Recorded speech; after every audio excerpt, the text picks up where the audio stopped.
എല്ലാ കൂട്ടുകാർക്കും ശുഭദിനം നേർന്നുണ്ട്. നമുക്ക് ബാലിന്റെയും ഗോമതിയുടെയും ഇന്നത്തെ നല്ലൊരു വിശേഷം കേട്ടാലോ. അതിനു മുമ്പായിട്ട് ആദ്യമായി കാണുന്നുണ്ടെങ്കിൽ ചാനൽ ഇഷ്ടപ്പെട്ട ഒന്ന് സബ്സ്ക്രൈബ് ചെയ്യാൻ മറക്കരുത്. വീഡിയോ ഇഷ്ടപ്പെടുവാണെങ്കിൽ ലൈക്ക് തരാനും മറക്കരുത് കേട്ടോ. അപ്പൊ നമുക്ക് നേരെ നമ്മുടെ വിശേഷത്തിലേക്ക് പോയാലോ. അങ്ങനെ ഇന്നത്തെ വിശേഷത്തിൽ ആകെപ്പാട് ടെൻഷൻ അടിച്ച് എന്ത് ചെയ്യണമെന്ന് അറിയത്തില്ലാത്തൊരവസ്ഥയായി പോയി ആകാശിന്. കാരണം മീനാക്ഷി പറഞ്ഞ വാക്കുകളൊക്കെ അവന്റെ മനസ്സിനെ ഇങ്ങനെ വേദനിപ്പിച്ചുകൊണ്ടിരിക്കുകയാണ്. കാരണം 2 ദിവസത്തിനു വേണ്ടി മാത്രം ട്രെയിനിങ്ങിന് ഇങ്ങോട്ടേക്ക് വന്നേ. ആ 2 ദിവസം ഇവിടെ വന്നിട്ട് തനിക്ക് അവൾക്ക് ഇത്തിരി സന്തോഷം കൊടുക്കാൻ പറ്റുന്നില്ലെങ്കിൽ പിന്നെ എന്ത് ചെയ്യണമെന്ന് അറിയത്തില്ല. ഇന്നത്തെ ഒരു ദിവസം ഇങ്ങനെ പോയി കിട്ടി. നാളെയെങ്കിലും എന്റെ ദൈവമേ എന്തെങ്കിലും ഒരു വഴി കണ്ടാൽ മതിയായിരുന്നു. അച്ഛൻ നാളെ വിളിക്കും. നാളെ വിളിക്കണ സമയത്ത് അച്ഛനോട് എന്ത് മറുപടി പറയണം എന്ന് പോലും അറിയത്തില്ലാത്തൊരവസ്ഥയായിപ്പോയി ആകാശിന്. പിന്നീട് ആകാശം ഒരു എന്തേലും ഈ ഒരു പ്രശ്നങ്ങളൊക്കെ വന്ന സാധാരണഗതിയിൽ ആരിനോടാണ് ഒരു പരിഹാരം കണ്ടെത്തുന്നത്. അപ്പൊ അതിന് വേണ്ടിയിട്ട് ആരിനോട് വിളിക്കുകയാണ്. ആരിനെ വിളിച്ചിട്ട് കാര്യങ്ങളൊക്കെ പറയണ.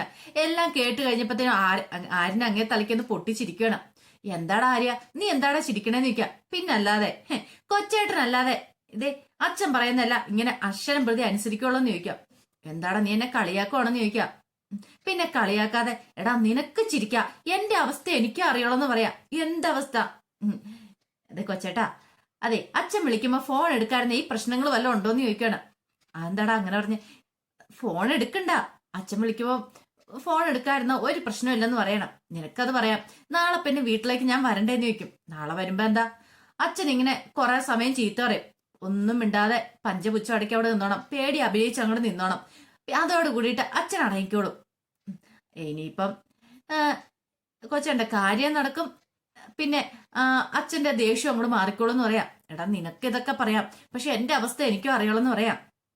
ഇത് കേട്ടുകഴിഞ്ഞപ്പത്തേനും ആര്യം പറഞ്ഞു, അതെ അച്ഛൻ പറയുന്നൊക്കെ അനുസരിക്കണ്ടെന്ന് ഞാൻ പറയുന്നില്ല. പക്ഷെ അന്നും പറഞ്ഞോണ്ട് ഭാര്യയ്ക്ക് നമുക്ക് ഇത്തിരി പ്രാധാന്യം കൊടുക്കണം. അച്ഛനോടുള്ള പേടി കാരണം ഭാര്യയുടെ ആവശ്യങ്ങളും അല്ലെങ്കിൽ ഇഷ്ടങ്ങളും നമ്മൾ നിറവേറ്റി കൊടുക്കായിരുന്നു കൂടാ. ഭാര്യനെ കണ്ട രീതിക്ക് തന്നെ കാണണമെന്ന് പറയണം. പിന്നെ ഒരു കാര്യം, നാളത്തെ ദിവസം അച്ഛൻ വിളിക്കും, ഫോൺ എടുക്കാതിരുന്നിട്ട് നിങ്ങൾ നിങ്ങളുടേതായ രീതിക്ക് പോയിക്കോണം എന്ന് പറയാം. എടാ അപ്പം മീനാക്ഷിയുടെ ഫോണിലേക്ക് വിളിക്കില്ലേ? ഏട്ടത്തിന്റെ ഫോണിലേക്ക് വിളിക്കുമ്പോഴും കോൾ എടുക്കണ്ട. കാരണം നിങ്ങൾ എല്ലാത്തടത്തും ചുറ്റിക്കറങ്ങി നടന്ന് കാണുക. അവിടെ നന്നായിട്ട് അടിച്ചു പൊളിക്കുക. ഒരു ദിവസം പോയി കിട്ടിയില്ലേ, ഒരു ദിവസമല്ലേ ബാക്കിയുള്ളൂ.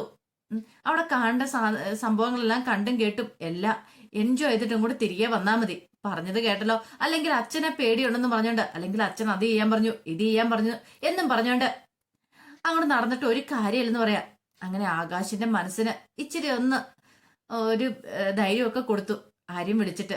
എല്ലാം കേട്ട് കഴിഞ്ഞപ്പത്തിനും ആകാശ് പറഞ്ഞു, ശരി നാളെ അങ്ങനെ ചെയ്യാന്ന് പറയണം. അങ്ങനെ ചെയ്താൽ മതി. അല്ലാതെ ചുമ്മാ ഇവിടെ വന്നിട്ട് അയ്യോ എനിക്കൊന്നും പറ്റിയില്ലേ എന്നും പറഞ്ഞോണ്ട് കരഞ്ഞ് വിളിച്ചു കഴിഞ്ഞിട്ട് ഒരു കാര്യമില്ല ആ ചേട്ടാന്ന് പറയാം. ശരിന്ന് പറഞ്ഞിട്ട് ഫോൺ കട്ട് ചെയ്യുകയാണ്. ഈ സമയം ഗോമതിയും മിത്രയും കൂടെ സംസാരിച്ചോണ്ടിരിക്കുകയാണ്. മിത്രയോട് ഗോമതി പറഞ്ഞു, ഇതെന്താ മോളെ അവൻ ഇതിലായിട്ടും വരാത്തെന്ന് ചോദിക്കുക. എനിക്ക് അറിയത്തില്ല അപ്പച്ചി എന്താന്ന്. ചിലപ്പം ഡെലിവറി കഴിഞ്ഞിട്ടുണ്ടായിരിക്കില്ല, അതുകൊണ്ടായിരിക്കും എന്ന് പറയാം. എന്നാലും അവനോട് കുറച്ച് നേരത്തെ കാലത്തൊക്കെ വരാൻ പറയണം. ഇത്ര സമയമൊക്കെ താമസിക്കേണ്ട കാര്യമുണ്ടോ എന്നൊക്കെ ചോദിക്കുകയാണ്. അങ്ങനെ സംസാരിച്ചുകൊണ്ടിരിക്കണ സമയത്താണ് ആര്യനെ അങ്ങോട്ടേക്ക് വരുന്നത്. അപ്പോഴേ ആര്യം വന്നപ്പത്തേനും ഗോമതിച്ച്, ഇതെന്താണ് നീ ഇത്ര താമസിച്ചെന്ന് ചോദിക്കുക.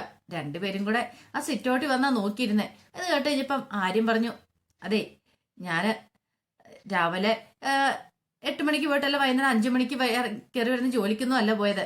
ഞാൻ ഡെലിവറി കൊടുക്കാനാ പോയത് എന്നും പറഞ്ഞ് ദേഷ്യപ്പെട്ട് പറഞ്ഞിട്ട് അകത്തേക്ക് അങ്ങോട്ട് കയറി പോവാണ്. ഈ സമയം മിത്ര പറഞ്ഞു, രാവിലെ തൊട്ട് വൈകുന്നേരം വരെ ജോലി ചെയ്യുന്നല്ലേ, മടുത്തായിരിക്കും വരുന്നേ, അതുകൊണ്ടായിരിക്കും ഇങ്ങനെയൊക്കെ പറയണേ. അല്ലേലും എനിക്കറിയാം അവൻ എന്നോട് നല്ല ദേഷ്യമുണ്ട്, എന്നോട് നേരം വേണ്ട ഒന്ന് സംസാരിക്കാറ് പോലും ഇല്ലെന്ന് പറയണ. സാരില്ല അപ്പച്ചി പോട്ടെ, അതൊക്കെ മാറുമെന്നൊക്കെ പറയാം. അപ്പച്ചി എന്തിനാ സങ്കടപ്പെടുന്നത് എന്നൊക്കെ മിത്ര ആശ്വസിപ്പിക്കുകയാണ്. പിന്നീട് ആര്യനകത്തേക്ക് കയറി ചെന്ന് കഴിഞ്ഞപ്പോ തന്നെ ശ്രീദേവി അങ്ങോട്ടേക്ക് വന്നു. ശ്രീദേവി വന്നിട്ട്, ആര്യ ഇരിക്കുക, ഫുഡ് എടുത്ത് തരാമെന്നും പറഞ്ഞാണ്. അങ്ങനെ ആര്യനെ അവിടെ പിടിച്ചിരുത്തി. അപ്പോഴേക്കും ഇത്രയും ഗോമതിയും കൂടെ അകത്തേക്ക് കയറി ചെല്ലുവാണ്. ഈ കാഴ്ച കണ്ടപ്പോഴത്തേനും ഗോമതിക്ക് സഹിച്ചില്ല. പെട്ടെന്ന് ഗോമതി ചോദിച്ചു, ശ്രീദേവി നീ ഇതെന്ത് പരിപാടിയാ കാണിക്കണമെന്ന് ചോദിക്കും. എന്താമ്മേ? അല്ല നീ എന്തിനാ ആര്യന് ഫുഡ് വിളമ്പി കൊടുക്കണമെന്ന് ചോദിക്കുകയാണ്. അല്ല അത് പിന്നെ അമ്മേ ഞാന് അല്ല നിനക്ക് ഉറങ്ങാനൊന്നും ഇല്ലേ, നിനക്ക് ഉറക്കമൊന്നും വരുന്നില്ലേന്ന് ചോദിക്കും. ആര്യന് ഫുഡ് എടുത്തു കൊടുക്കാതെ എങ്ങനെയാമ്മ ഞാൻ കിടന്നുറങ്ങണേ, ആന്റെ കാര്യങ്ങളൊക്കെ നോക്കണ്ടേന്ന് ചോദിക്കും. അവന്റെ അനിയനല്ലേന്ന് ചോദിക്കുക. അതെ അവന്റെ കാര്യം നോക്കാണ്ട് അവന്റെ ഭാര്യ എവിടെ ഇല്ലേന്ന് ചോദിക്കും. ഓ ആരും മിത്രയാ, മിത്രയ്ക്ക് പഠിക്കാനുണ്ട്, കോളേജിൽ പോകുന്ന കുട്ടിയല്ലേന്ന് ചോദിക്കും. അതെ കോളേജിൽ പോകുന്ന കുട്ടിയാന്ന് പറഞ്ഞോണ്ട് ആന്റെ ഭാര്യയാണ് അവള്, ആന്റെ കാര്യങ്ങളൊക്കെ അവള് നോക്കിയോളും, നീ അതിനകത്ത് കൂടുതൽ തലയുണ്ടെന്ന് പറയണം. എന്താ അമ്മ അങ്ങനെ പറഞ്ഞേ? ഇത് ചെയ്യണ്ടെന്ന് പറഞ്ഞാൽ ചെയ്യണ്ട, അത്ര മാത്രമുള്ളെന്ന് പറയാ. അമ്മേ അതിപ്പോ ഞാൻ ആരിന് ഫുഡ് എടുത്ത് കൊടുക്കുന്നോർത്ത് എന്താ കുഴപ്പമിരിക്കണേ? അതെ, നിനക്ക് രാവിലെ 4 മണിക്ക് എഴുന്നേക്കണ്ടല്ലേ, കോലം വരയ്ക്കണ്ടേ, അടുക്കള ജോലികളൊക്കെ ചെയ്യണ്ടല്ലേ, പിന്നെ നീ എന്തിനാ ഇവിടെ കിടന്ന് കറങ്ങണേ? നിനക്ക് പോയി കിടന്നുകൂടെന്ന് ചോദിക്കുക. ഇത് കേട്ടപ്പം ശ്രീദേവി പറഞ്ഞു, അല്ലമ്മ ഞാൻ ഫുഡ് എടുത്ത് കൊടുത്തിട്ട് നിന്നോടല്ലടി കയറി പോവാൻ പറഞ്ഞേ എന്ന് പറഞ്ഞു ഒറ്റ ദേഷ്യപ്പെടലായിരുന്നു. ശ്രീദേവി തുള്ളിക്കൊണ്ട് ഓടുവാണ് അവിടുന്ന്.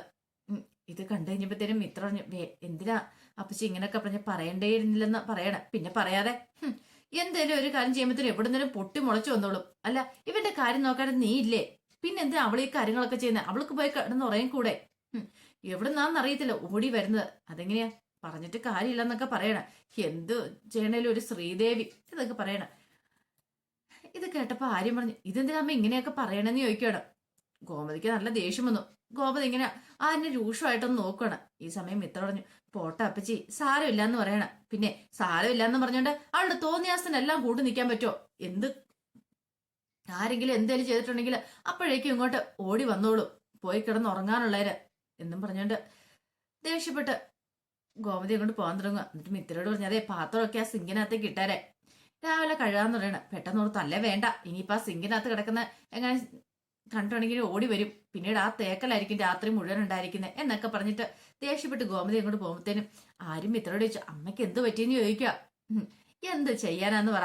ഇന്ന് ശ്രീദേവി അടുത്ത് കടയിലേക്ക് പോയി ഫുഡൊക്കെ ആയിട്ട്. അങ്ങനെ ഫുഡൊക്കെ ആയിട്ട് ചെന്ന് കഴിഞ്ഞപ്പോഴത്തേനും അങ്കിളിന് ഭയങ്കര സന്തോഷമായി. അങ്കിൾ അത് പറഞ്ഞു വന്ന് കുറെ പുകഴ്ത്തുമൊക്കെ ചെയ്തു വീട്ടില്. അത് കൂടാതെ ഇവിടെ വന്നതിന് ശേഷം അപ്പച്ചനെ നന്നായിട്ട് കളിയാക്കുകയും ചെയ്തു അങ്കിൾ ആ കാര്യമൊക്കെ പറഞ്ഞോണ്ട്. അതൊക്കെ അങ്ങോട്ട് ആൾക്ക് സഹിച്ചില്ലെന്ന് പറയണം. ഇത് കേട്ട് കഴിഞ്ഞപ്പോ ആര്യം പറഞ്ഞു, അല്ലേലും അച്ഛൻ ഇത് എന്തിന്റെ കേടാ, സാധാരണ ഗതിയിൽ അമ്മ കടയിലേക്കും ചെല്ലുന്ന അച്ഛന് ഇഷ്ടമില്ല, പിന്നെ ഇങ്ങനെ കുറ്റം പറയേണ്ട കാര്യമുണ്ടോ എന്ന് ചോദിക്കുക. ഇത് കേട്ട മിത്ര പറഞ്ഞു, അത് ശരിയാ, അതുകൊണ്ടാ അപ്പച്ചി ഇങ്ങനെ ദേഷ്യപ്പെടുന്നതെന്ന് പറയണ. ഈ സമയത്ത് പിന്നീട് മിത്ര ആലോചിച്ചിട്ട് പറഞ്ഞു, ആര്യ ഇന്ന് ഞാൻ കുട്ടികൾക്ക് ട്യൂഷൻ എടുക്കാൻ തുടങ്ങിയെന്ന് പറയണേ. ട്യൂഷൻ എടുക്കാൻ തുടങ്ങിയോ? അത് എവിടുന്ന് കുട്ടികൾ എവിടുന്ന? 2 കുട്ടികൾ ഇന്ന് വന്നിട്ടുണ്ട്, മാമൻ 2 കുട്ടികളെ കൊണ്ടെന്ന് പറയാം. കണ്ടോ, ഇന്ന് 2 ആവും, പിന്നെ 4 ആകും. അങ്ങനെ അങ്ങോട്ട് വളർന്ന് പന്തലിച്ച് വലിയൊരു ട്യൂഷൻ സെന്റർ തന്നെ ഞാൻ തുടങ്ങുമെന്ന് പറയാം. ഇത് കേട്ടപ്പോ ആര്യം പറഞ്ഞു, ആഹാ അത് കൊള്ളാലോ എന്ന് പറയണ. പിന്നെ ഒരു കാര്യമുണ്ട്, ഞാൻ ഇതിലായിട്ടും അങ്കിളിനോട് പറഞ്ഞിട്ടില്ലെന്ന് പറയാം. നല്ല കഥയെ അച്ഛൻ അറിഞ്ഞിട്ടുണ്ടെങ്കിൽ അച്ഛൻ സമ്മതിക്കും തോന്നുന്നുണ്ടോ? നിനക്കെന്താ പേടിയാണെന്ന് ചോദിക്കണം അച്ഛനോട് പറയാനായിട്ട്. അതെനിക്ക് പേടിയുണ്ട്. സാരമില്ല, അച്ഛൻ അറിഞ്ഞിട്ട് ഇനി സംഭവിച്ചില്ലെങ്കിലും കുഴപ്പമില്ല, ഞാനുണ്ടല്ലോ, വേണേ ഞാൻ പറയാന്ന് പറയാ. വേണ്ട ആര്യ, ഞാൻ തന്നെ നാളെ പറഞ്ഞോളാം, കുഴപ്പമൊന്നുമില്ല. ഇന്നത്തെ ദിവസം അത് പറയാനായിട്ടൊരു പറ്റിയില്ല, നാളെ ഞാൻ പറഞ്ഞോളാം എന്നൊക്കെ പറയണം. ശരിയെന്ന് പറയണം. ആ സമയം ശ്രീദേവി ആകപ്പാടെ വലിയവായി കരഞ്ഞോണ്ട് മുറിക്കധികം എല്ലോട് ചെന്ന് കഴിഞ്ഞപ്പോഴത്തേനും ആനന്ദിച്ചു, എന്ത് പറ്റി ദേവിന്ന് ചോദിക്കുക. അത് പിന്നെ അമ്മയ്ക്ക് എന്ത് പറ്റിയെന്ന് ചോദിക്കുക. അമ്മ പറഞ്ഞു കേട്ടിട്ട് എനിക്ക് സഹിക്കാൻ പറ്റിയില്ല ആനന്ദേട്ടെന്ന് പറയണ. അമ്മ എന്ത് പറഞ്ഞെന്നാ? അല്ല ആരിന് എന്റെ അനിയനല്ലേന്ന് ചോദിക്കുക. അതെ, ആരിന് ഞാൻ ഫുഡ് എടുത്തു കൊടുത്തോണ്ട് എന്താ കുഴപ്പമിരിക്കുന്നേ? ഒരു കുഴപ്പമില്ല, ഞാൻ ആനന്ദന്റെ കാര്യങ്ങളൊക്കെ നോക്കുന്നില്ലേ? ഉണ്ട്, അതുപോലെ തന്നെ ഞാന് എല്ലാവരുടെയും കാര്യങ്ങൾ ഞാൻ നോക്കാറില്ലെന്ന് ചോദിക്കുക. അതിനിപ്പോ ചെയ്യുന്നില്ലെന്ന് ആരെങ്കിലും പറഞ്ഞോ? ഞാനേ ആരിന് ഫുഡ് എടുക്കാൻ നേരത്ത് അമ്മേനോട് പറഞ്ഞു, നീ എടുത്ത് കൊടുക്കണ്ട, അത് മിത്ര ആ കാര്യങ്ങളൊക്കെ ചെയ്തോളൂന്ന്, കേറി പോടിന്നൊക്കെ പറഞ്ഞു.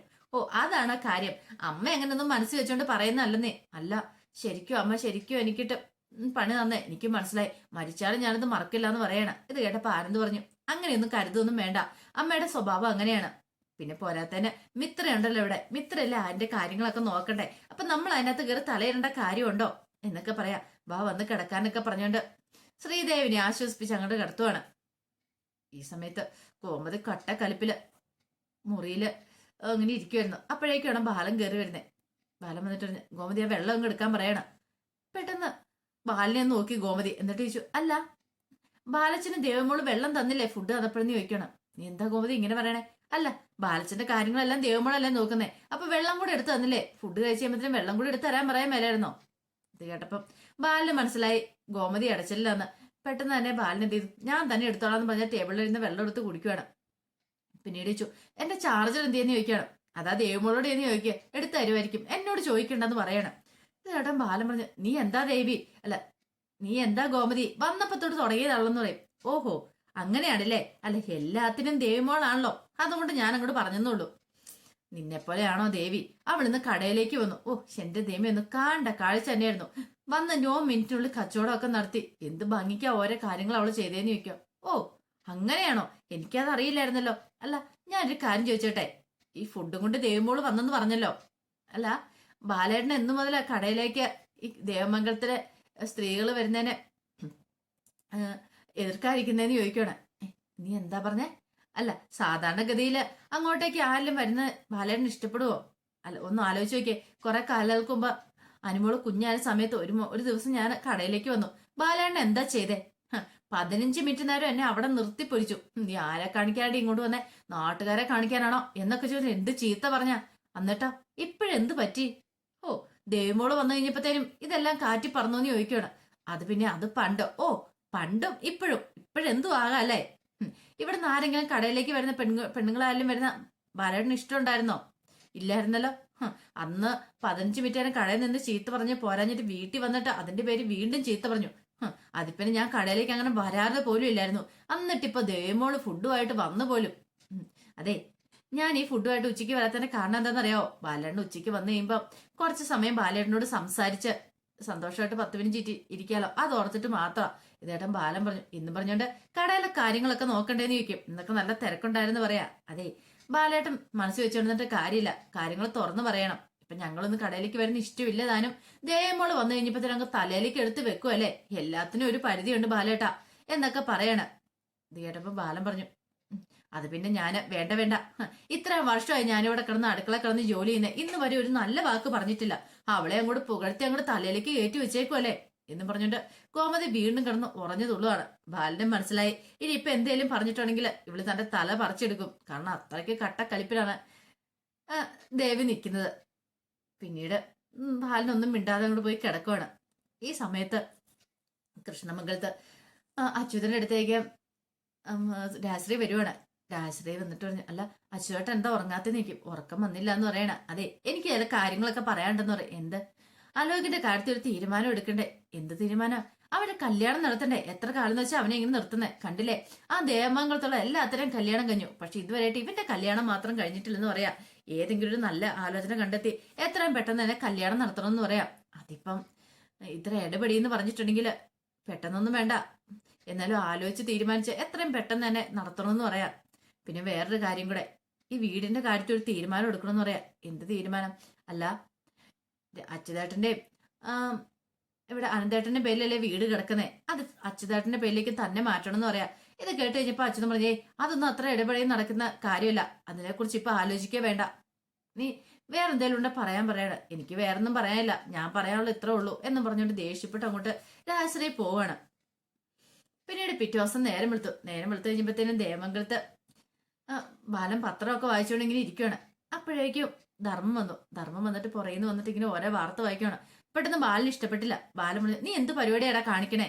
ഒരാൾ വായിച്ചുകൊണ്ടിരിക്കുന്നത് കണ്ടില്ലെന്ന് ചോദിക്കും. എന്നും പറഞ്ഞുകൊണ്ട് ഞാനും കൂടെ വായിച്ചാൽ എന്താ കുഴപ്പമെന്ന് ചോദിക്കും. ഈ സമയത്ത് ആര്യം പറഞ്ഞു അതെ ഇന്നലത്തെ പത്രം എടുത്ത് രാവിലെ വായിച്ചിട്ട് കാര്യമില്ല, അതൊക്കെ ഇന്നലത്തെ വാർത്തകളൊക്കെയാന്ന് പറയണ. അങ്ങനെ ബാലിനെ കളിയാക്കുവാണിരുന്നത്. അപ്പോഴേക്കും അങ്ങോട്ടേക്ക് ശ്രീദേവി വന്നു.